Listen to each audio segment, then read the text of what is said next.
Hello student, welcome back to my channel. कैसे हैं आप सब लोग। आप लोगों की 60 डेज की ये टारगेट सीरीज चल रही है, जिसमें जो बच्चे पीजीटी कॉमर्स की प्रिपरेशन कर रहे हैं, यूपी टीजीटी पीजीटी कॉमर्स है आपका, या फिर केवीएस एमआरएस, या फिर जो आपकी DSSD पीजीटी कॉमर्स है, उसकी प्रिपरेशन कर रहे हैं, सभी के लिए सीरीज बहुत ही इंपॉर्टेंट रहने वाली है।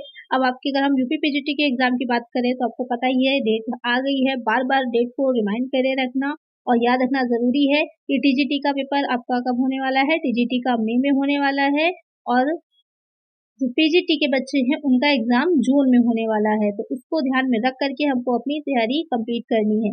तो आज है आपका डे 3।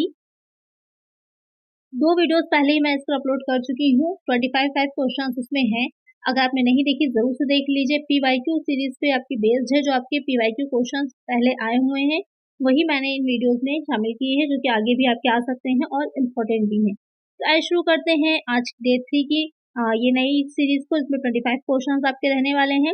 आप लोग भी मेरे साथ सॉल्व करिएगा और मुझे कमेंट सेक्शन में बताइएगा कि कितने क्वेश्चन आपके करेक्ट हुए हैं। तो आइए शुरू करते हैं, लेकिन शुरू करने से पहले चैनल को सब्सक्राइब जरूर से कर लीजिएगा और फ्रेंड्स साथ वीडियो को शेयर भी करिएगा। फर्स्ट क्वेश्चन लेते हैं। The most rigorous test of liquidity is, तरलता की सबसे कड़ी जांच होती है। करंट रेशियो, चालन अनुपात में, एब्सोल्यूट लिक्विड रेशियो, पूर्ण तरलता अनुपात, क्विक रेशियो, तरल अनुपात, नन ऑफ द अबव में से कोई नहीं। क्वेश्चन यहाँ पे क्या कह रहा है कि तरलता की सबसे कड़ी जांच, जो तरलता लिक्विडिटी है उसकी जो जांच होती है, तो आपने रेशियो एनालिसिस चैप्टर पढ़ा होगा। रेशियो एनालिसिस अनुपात विश्लेषण चैप्टर जो है, वहां पर आपको कई तरह के रेशियोज निकालना सिखाया गया है, बताया गया है। उसी में एक लिक्विडिटी रेशियो आता है कि किसी भी ऑर्गेनाइजेशन के पास, बिजनेस पास कितनी लिक्विडिटी है, कितनी तरलता है। तो यहाँ पर 3 तरह के रेशियोज आपको बताए हुए हैं, current ratio, absolute liquid ratio और क्विक रेशियो, और या फिर इनमें से कोई नहीं। तो यहाँ पर जो सबसे कड़ी जांच होती है वो हो जाता है एब्सोल्यूट लिक्विड रेशियो, पूर्ण तरलता अनुपात। निकलता कैसे है, तो चालू अनुपात आपको पता है कैसे निकाला जाता है। चालू अनुपात निकालने का फॉर्मूला करंट एसेट, शॉर्ट में सीए लिख देते हैं, और करंट लायबिलिटी, जितने भी करंट एसेट होते हैं सबको ऐड कर लिया, करंट लायबिलिटी को ऐड कर लिया, हमारा निकल आएगा करंट रेशियो। आदर्श इसका क्या है कि आइडियल रेशियो या आदर्श क्या माना जाता है इसमें, तो ये भी क्वेश्चन आपका एग्जाम में बनता है सीधे सीधे। तो आदर्श अगर है तो 2:1, ये इसका आदर्श अनुपात है, रेशियो है। अब हम बात करें तरल अनुपात की, तो तरल अनुपात का फॉर्मूला क्या हो जाता है, तो यहाँ पर लिक्विड एसिड लिया जाता है और करंट लायबिलिटी ली जाती है। ये हो जाता है क्विक रेशियो का फॉर्मूला। कहीं कहीं पे लिक्विड लायबिलिटी भी ली जाती है। तो लिक्विड एसिड कैसे निकाली जाती है, लिक्विड एसिड निकालने के लिए जो आपकी करंट एसिड होती है उसमें से ही हम क्या करते हैं, लेस कर देते हैं। क्या लेस करना है आपको, स्टॉक जो स्कंद होता है उसको लेस करना है, और साथ में प्रीपेड एक्सपेंसेस, इन दोनों चीजों को हम लेस कर देते हैं। तो हमारी क्या निकल के आ जाती है, हमारी करंट लिक्विड एसिड निकल करके आ जाती है, और इस तरह से वो हमारा फॉर्मूला है जो आपका निकलता है क्विक रेशियो का। अब इसमें आदर्श क्या रहता है, तो इसका आदर्श है 1:1। तो इनको भी ध्यान में जरूर से रखिएगा।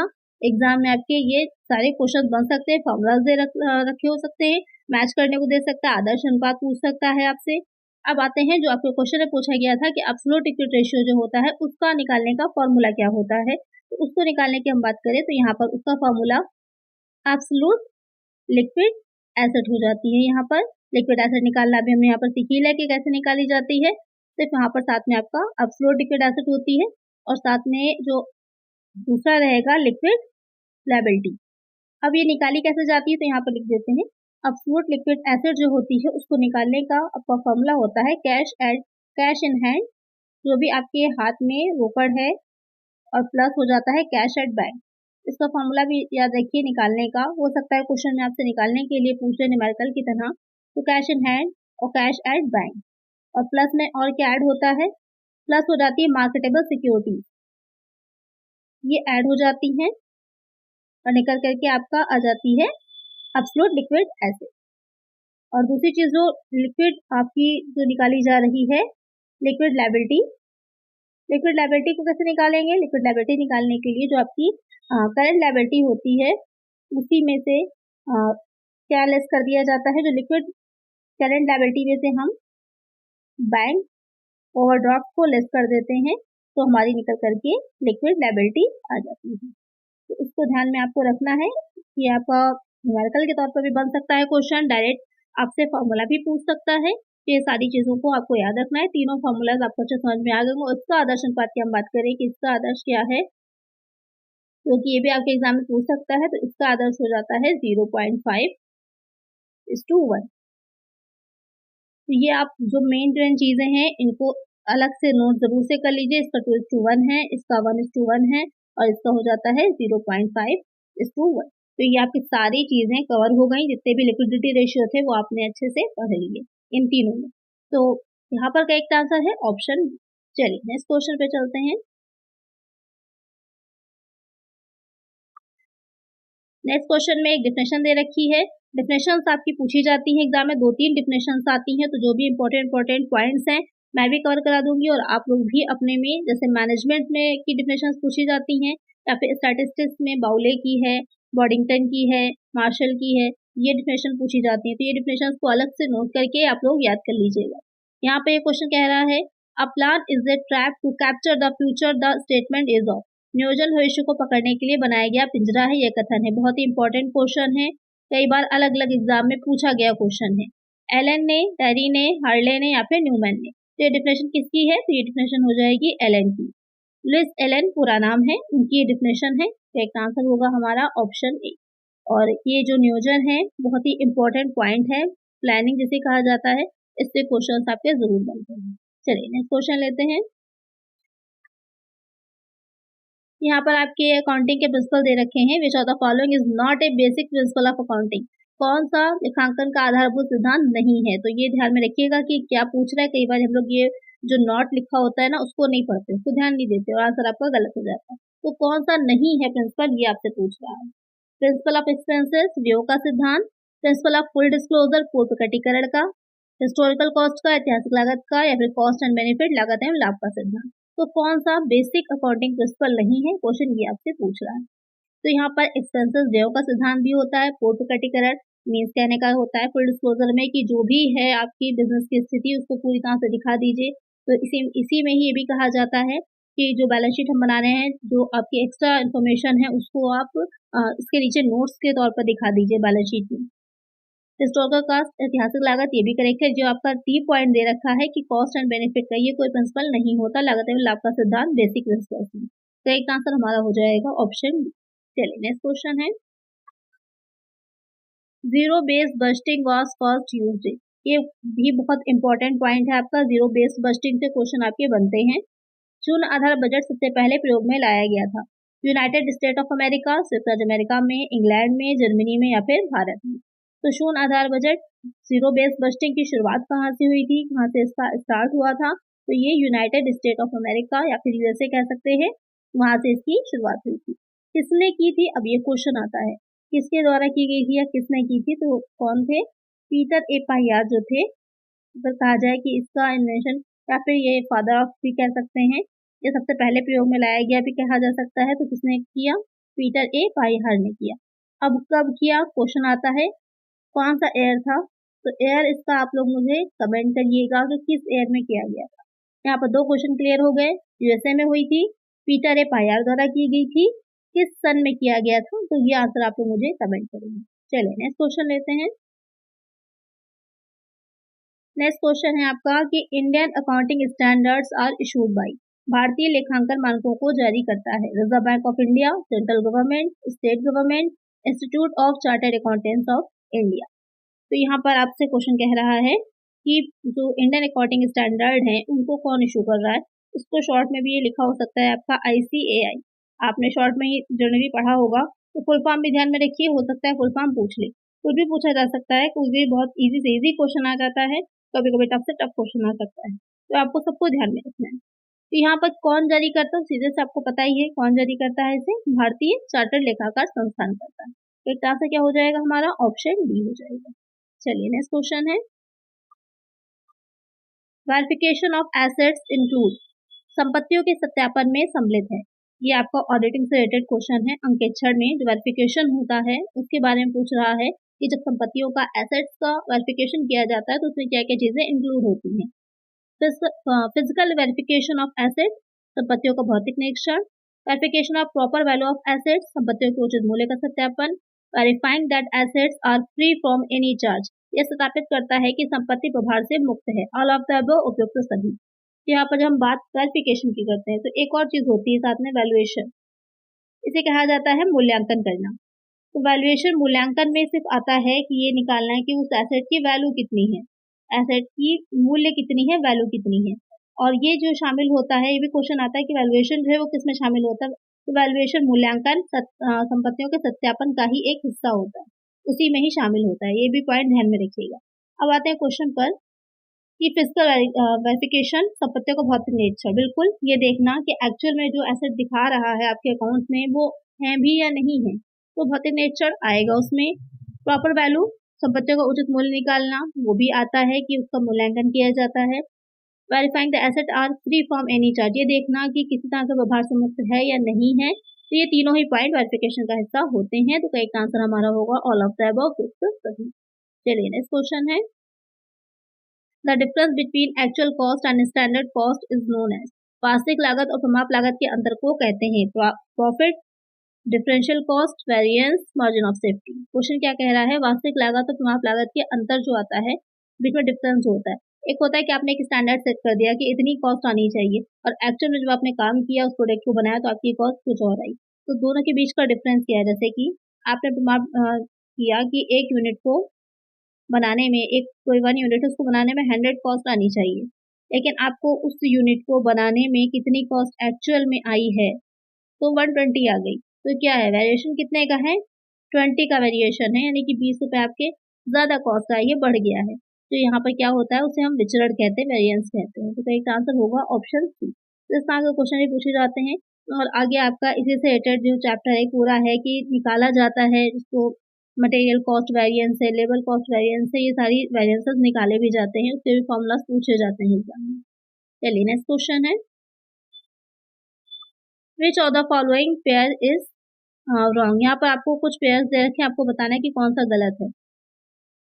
गुडविल इंटेंगिबल एसेट है, ऑयल वेल वेस्टिंग एसेट है, प्रिलिमिनरी एक्सपेंसेस फिक्टिशियस एसेट है, stock in trade liquid asset है।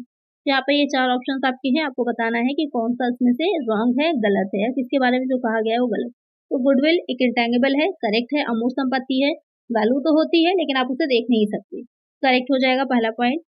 जो तेल के कुएं होते हैं क्षयशील, उसकी जो ऑयल वेल होता है वहां पर आप कैसे निकालेंगे, तो जैसे जैसे आप उसमें से जो है ऑयल निकालते जाएंगे उसको कम होता चला जाता है, तो उसे वेस्टिंग एसेट बोला जाता है।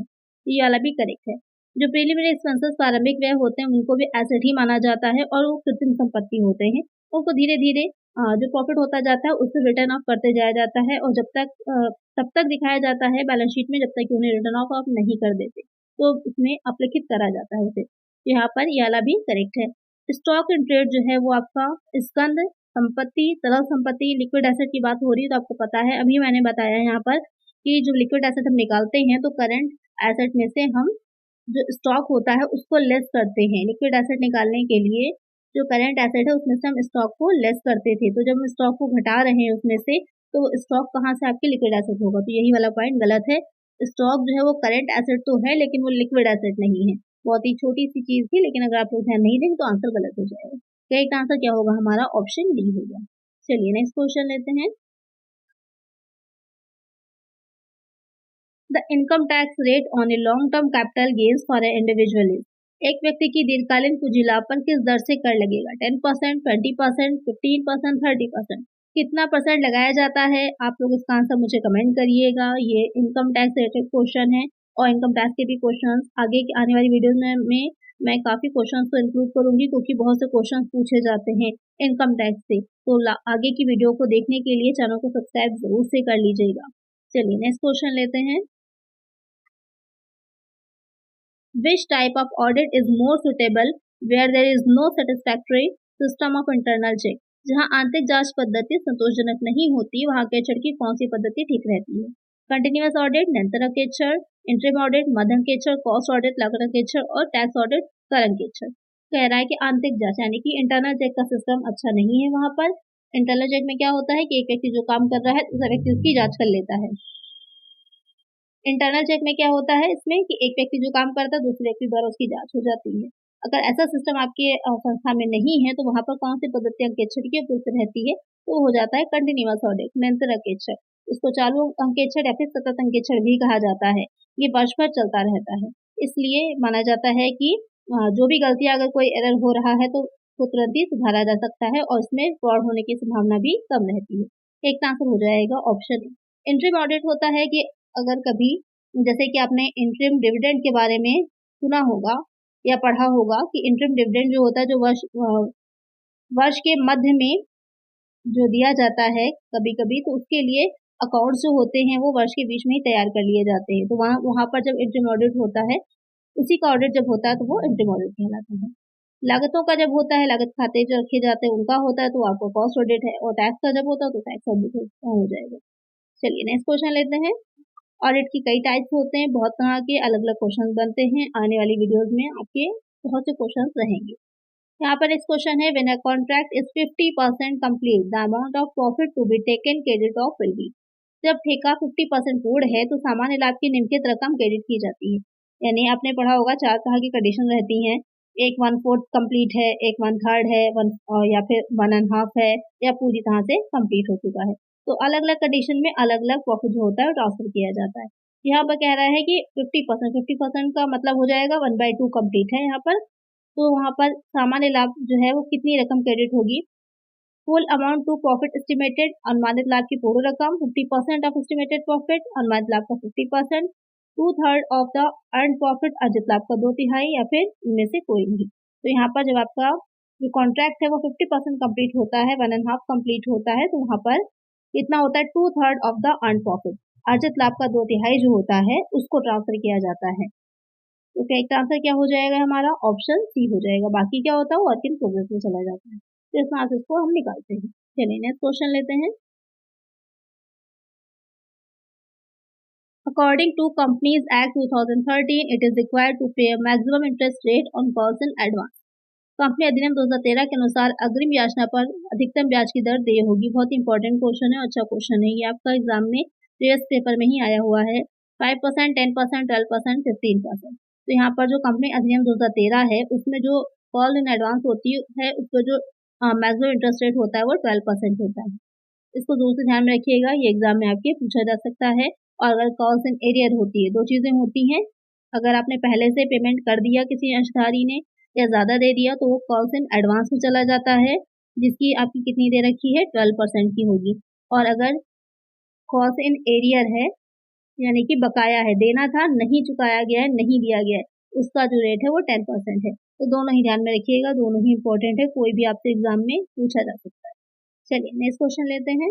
नेक्स्ट क्वेश्चन है, what will be the quick ratio if current ratio 3:1 है, स्टॉक है 30,000 का और टोटल करंट लायबिलिटी है 60,000 की। आपको क्या निकालना है, क्विक रेशियो निकालना है। जो लिक्विड रेशियो होता है उसको ही क्विक रेशियो भी बोला जाता है, इसको ध्यान में रखिएगा। जो तरल अनुपात होता है उसी को ही त्वरित अनुपात या फिर क्विक रेशियो भी हम कहते हैं।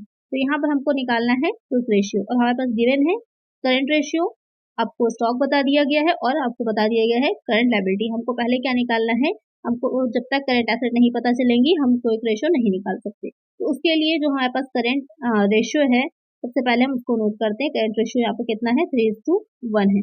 इसी को हम इस तरह से भी लिख सकते हैं, 3/1। तो यहाँ पर क्या होता है, सबसे ऊपर होती है हमारी करंट एसेट, जो कि हमें नहीं पता तो एज इट इज लिख लीजिए। नीचे हो जाता है करंट जो आपकी लायबिलिटी है, तो वो दे रखी है क्वेश्चन में, गिवन है, हम इसको नोट कर लेंगे 60,000। अब यहाँ पर ये कॉस्ट मल्टीप्लाई हो जाएगा। कॉस्ट मल्टीप्लाई करेंगे तो हमारा क्या होगा, करंट एसेट आपकी बाहर आ जाएंगी और यहाँ पर 60,000 इंटू 3 हो जाएगा। तो कितनी निकल के आएगी, 1,80,000 हमारी क्या निकल के आ जाएगी, करंट एसेट। अब हमें करंट एसेट पता चल गई, लेकिन हमको तो चाहिए है लिक्विड एसेट, क्योंकि हमको क्विक रेशियो निकालना है। तो लिक्विड एसेट निकालने के लिए क्या करना है, जो आपकी 1,80,000 की आई है उसमें से हम स्टॉक की वैल्यू को लेस कर देंगे 30,000, तो हमारी लिक्विड एसेट निकल आएगी। लेस करिएगा तो कितना आएगा, 1,50,000। तो अब हमें पता चल गया हमारी लिक्विड एसेट। तो आप फॉर्मूले में रख लीजिए, क्विक रेशियो निकालने का जो आपका फॉर्मूला होता है,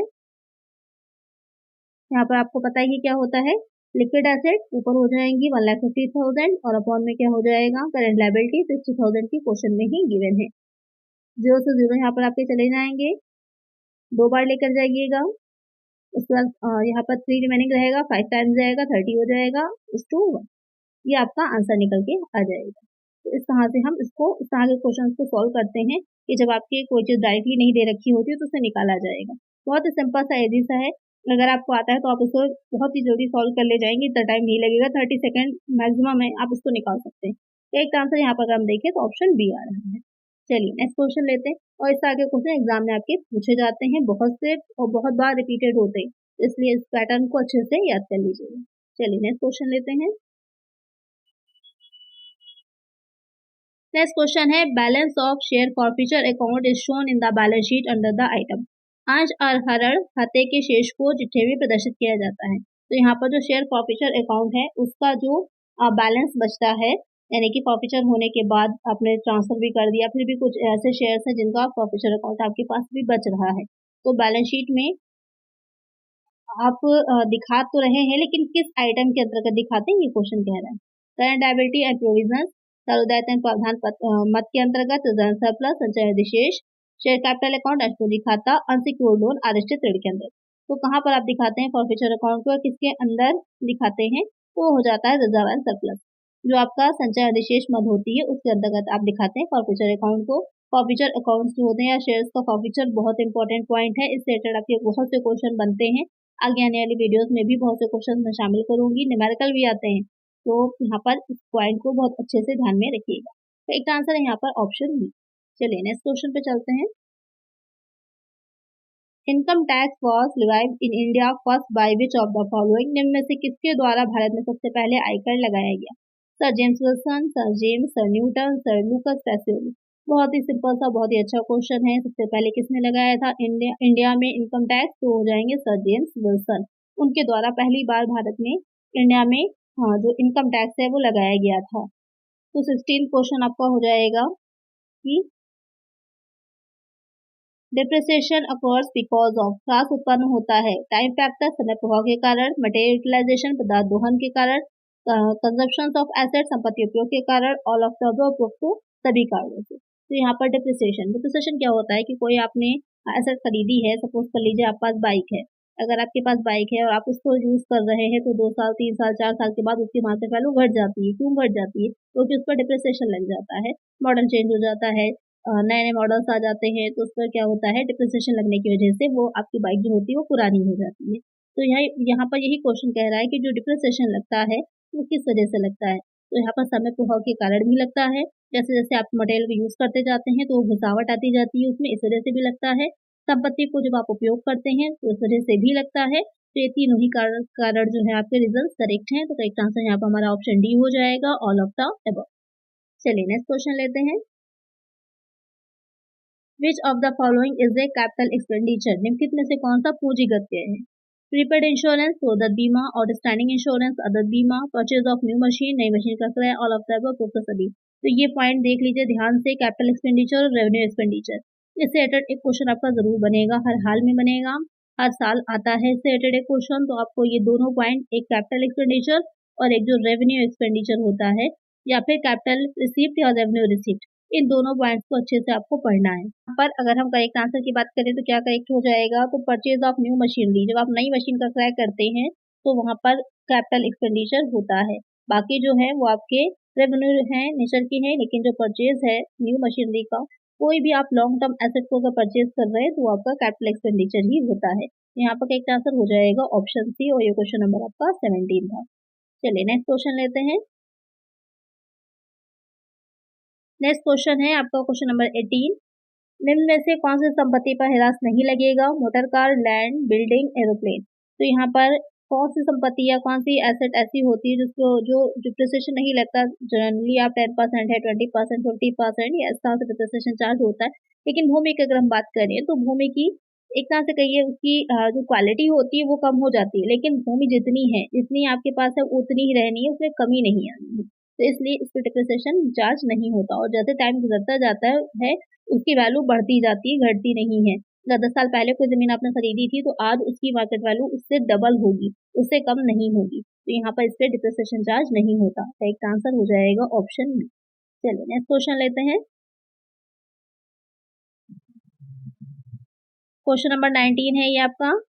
विच of the following is not an indirect tax. यहाँ पर कौन सा अप्रत्यक्ष कर नहीं है? सेंट्रल सेल्स टैक्स है, एक्साइज ड्यूटी है, सेंट्रल वैल्यू एडेड टैक्स है या फिर इनकम टैक्स है, कौन सा अप्रत्यक्ष करनी, इनडायरेक्ट टैक्स नहीं है। तो ये तीनों ही किस तरह के टैक्स है, ये तीनों ही क्या है आपके इनडायरेक्ट में आते हैं। लेकिन जो इनकम टैक्स है वो आपका डायरेक्ट टैक्स है, ना कि इनडायरेक्ट टैक्स है, प्रत्यक्ष कर है इनकम टैक्स। तो यहाँ पर यही करेक्ट आंसर आपका हो जाएगा। चलिए नेक्स्ट क्वेश्चन लेते हैं। क्वेश्चन नंबर 20 हो जाएगा। Tax deducted at source appears in the balance sheet. स्रोत पर आयकर की कटौती को आर्थिक चिट्ठे में दिखाया जाएगा। जो टीडीएस कटता है, जो टीडीएस लगाया जाता है, तो वो टीडीएस जो होगा वो बैलेंस शीट में कहाँ पर शो किया जाता है, ये क्वेश्चन कह रहा है। On the asset side under current asset, संपत्ति पक्ष में चालू संपत्तियों के अंतर्गत। On the asset side under loans and advances, संपत्ति पक्ष में ऋण एवं अग्रिम के अंतर्गत। On the liabilities side under current liabilities, चालू दायित्व पक्ष में चालू संपत्तियों के अंतर्गत। On the liabilities side under provision, दायित्व पक्ष में प्रावधानों के अंतर्गत। तो जो बैलेंस शीट में हम टीडीएस दिखाते हैं वो किस साइड में दिखाया जाता है, तो वो हो जाता है आपका on the asset side under current asset. जो करेंट एसेट्स होती हैं उसके अंडर में हम एसेट साइड में दिखाते हैं। करेक्ट आंसर क्या होगा हमारा, ऑप्शन ए हो जाएगा। चलिए नेक्स्ट क्वेश्चन लेते हैं। नेक्स्ट क्वेश्चन हो जाएगा 21। What is the full form of NEFT. NEFT का पूरा नाम बताइए। यहाँ पर आपको नेफ्ट की फुल फॉर्म बतानी है। National electric fund transmission, national electric fund transmission, या फिर नेशनल इलेक्ट्रिक फंड ट्रांसफर, या फिर नेशनल इलेक्ट्रॉनिक फंड ट्रांसफर। तो यहाँ पर आपको बताना है कि करेक्ट आंसर इसमें से कौन सा है। तो जो ए और बी पॉइंट हैं वो आपके सेम ही हो जा रहे हैं दोनों ही। जो बी पॉइंट है उसमें आपका इलेक्ट्रॉनिक होगा। यहाँ पर जो बी पॉइंट है, इंग्लिश में थोड़ी सी मिस्टेक हो गई है, हिंदी में आपका सही लिखा हुआ है, ये आपका इलेक्ट्रॉनिक हो जाएगा फंड ट्रांसमिशन। यहाँ पर करेक्ट आंसर कौन सा हो जाएगा, कि क्या होती है नेफ्ट की फुल फॉर्म, तो वो हो जाती है नेशनल इलेक्ट्रॉनिक फंड ट्रांसफर। ये करेक्ट हो जाएगा। यहाँ पर ट्रांसमिशन था इसलिए ये वाला पॉइंट गलत था, ट्रांसफर होता है। करेक्ट आंसर होगा ऑप्शन बी। चलिए नेक्स्ट क्वेश्चन लेते हैं। नेक्स्ट क्वेश्चन हो जाएगा question number 22। In which year the provisional insolvency act implemented. प्रांतीय दिवाली अधिनियम किस वर्ष में लागू किया गया, 1999, 1920, 1925, 1930। तो यहाँ पर किस वर्ष में प्रोविंशियल इंसॉल्वेंसी एक्ट इम्प्लीमेंट हुआ था, तो कौन से सन में हुआ था, तो आपका 1920 हो जाता है। दो यहाँ पर एक्ट रहे हैं, एक प्रोविंशियल है और दूसरा प्रेसिडेंसी है। जो प्रेसिडेंसी है अगर हम उसकी बात करें कि वो कब लागू हुआ था, तो प्रेसिडेंसी वाला एक्ट जो था आपका 1909 में लागू हुआ था। तो दोनों को ही ध्यान में रखिएगा, दोनों में से कोई भी पूछा जा सकता है, या फिर ये वाला प्रोविंशियल है या फिर प्रेसिडेंसी वाला। तो एक आंसर यहाँ पर हो जाएगा ऑप्शन बी। चलिए नेक्स्ट क्वेश्चन है। तो यहाँ पर 23 क्वेश्चन नंबर है, उसमें आपसे पूछ रहा है कि in which year 14 banks were nationalise. 14 बैंकों का राष्ट्रीयकरण किस वर्ष में किया गया था। तो जो 14 बैंक थे उनका जो नेशनलाइज किया गया था उन्हें 1969 में किया गया था। उसके बाद 6 बैंकों का और राष्ट्रीयकरण किया गया था, कब किया गया था, 1980 में किया गया था। तो ध्यान में रखिएगा, पहले जो हुआ था 14 बैंक का हुआ था 1969 में, उसके बाद 6 बैंकों का और हुआ था 1980 में। तो इन दोनों ही पॉइंट्स को ध्यान में रखिएगा। इसके अलावा और भी बहुत से पॉइंट इसमें बनते हैं कि रिजर्व बैंक का कब किया गया था, और जो आपका एसबीआई है, स्टेट बैंक ऑफ इंडिया, उसका कब किया गया था। तो सारे ध्यान में रखिएगा, कोई भी आपसे एग्जाम में पूछ सकता है। जैसे कि अगर हम आरबीआई की बात करें कि आरबीआई कब नेशनलाइज हुआ था, तो 1 जनवरी 1949 में हुआ था। ये भी आपका राष्ट्रीयकरण हुआ था। अगर हम एसबीआई की बात करें, जो स्टेट बैंक ऑफ इंडिया, इसका कब हुआ था, तो इसका आंसर आप लोग मुझे कमेंट करिए कि जो स्टेट बैंक ऑफ इंडिया है ये कब नेशनलाइज किया गया था। एक होती है बनने की कि कब वो बनाया गया था, और एक है उसकी डेट की वो नेशनलाइज हुआ था। तो यहाँ पर आपको बताना है कि नेशनलाइज कब किया गया था। चलिए नेक्स्ट क्वेश्चन लेते हैं। क्वेश्चन नंबर 24 हो जाएगा। विच of the following statement is true. निम्नलिखित में से कौन सा कथन सत्य है। तो यहाँ पर आपके पॉइंट्स दे रखे हैं, आपको बताना है कौन सा ट्रू है। यहाँ पर ट्रू पूछा है, फॉल्स नहीं पूछा, ट्रू पूछा है। Accounting and book keeping are synonyms. लेखांकन और पुस्तकालय एक समान है। Book keeping and accounting are complementary to each other. दोनों एक दूसरे के पूरक हैं। Accounting start from where book keeping ends. जहाँ पुस्तकालय समाप्त होता है वहाँ लेखांकन प्रारंभ होता है। तो यहाँ पर अगर हम बात करें कि सिनोनिम है तो गलत है, दोनों सिनोनिम नहीं है। पहले बुक कीपिंग होती है, उसके बाद अकाउंटिंग का काम किया जाता है। जो बी पॉइंट है वो सही कह रहा है कि दोनों एक दूसरे के कॉम्प्लीमेंट्री हैं, करेक्ट है। यहाँ पर ये वाला बी पॉइंट आपका सही होगा। और जो सी पॉइंट कह रहा है कि जब जहाँ बुक कीपिंग एंड्स होती है वहीं से अकाउंटिंग स्टार्ट होती है, तो ये पॉइंट भी करेक्ट है। तो ऑप्शन डी आपका करेक्ट हो जाएगा, बी और सी दोनों ही सही। चलिए नेक्स्ट क्वेश्चन लेते हैं। नेक्स्ट क्वेश्चन जो आपका 25 नंबर का क्वेश्चन है, रेंट अकाउंट इज किराया खाता क्या है? रेल अकाउंट है, पर्सनल है, नॉमिनल है, नन ऑफ द। तो रेंट अकाउंट, रेंट क्या है? रेंट एक एक्सपेंस है, एक्सपेंस है यहाँ पर, तो किस में जाएगा? नॉमिनल में जाएगा, नाम मात्र खाते में जाएगा। एक आंसर क्या हो जाएगा? ऑप्शन सी हो जाएगा। तो यही 3 अकाउंट होते हैं। रेल में आपकी एसेट्स आ जाती है, पर्सनल में कोई व्यक्ति का खाता आ जाएगा, और नॉमिनल में जो आपके एक्सपेंसेस होते हैं, लॉसेस होते हैं, इनकम होती है, वो आपकी सारी नॉमिनल में जाती है। तो एक आंसर यहाँ पे क्या होगा? ऑप्शन सी हो जाएगा। तो यहाँ पर आपके 25 क्वेश्चन आज के कंप्लीट होते हैं। कितने क्वेश्चन आप लोग के करेक्ट हुए हैं? तो एक आंसर आप लोग मुझे जितने भी क्वेश्चन आपके करेक्ट हुए हैं कमेंट करिएगा। नेक्स्ट डे जो उसका डे 4 रहेगा उसमें हम और 35 इंपॉर्टेंट क्वेश्चन लेंगे, तो ये पूरी सीरीज जरूर से देखिएगा। 6 डेज में आपके इतने क्वेश्चन कवर हो जाएंगे, जितने PYQ तैयार हो जाएंगे कि एग्जाम में आपके काफी क्वेश्चन उसमें से आपको देखने को मिलेंगे। तो आज की वीडियो में इतना ही। आई होप वीडियो अच्छी लगी होगी, हेल्पफुल रही होगी। अगर अच्छी लगी है तो लाइक जरूर से कर दीजिएगा, चैनल पर नया हो तो सब्सक्राइब कर लीजिएगा और फ्रेंड्स के साथ वीडियो को शेयर भी करिएगा। मिलते हैं नेक्स्ट वीडियो में। Thank you.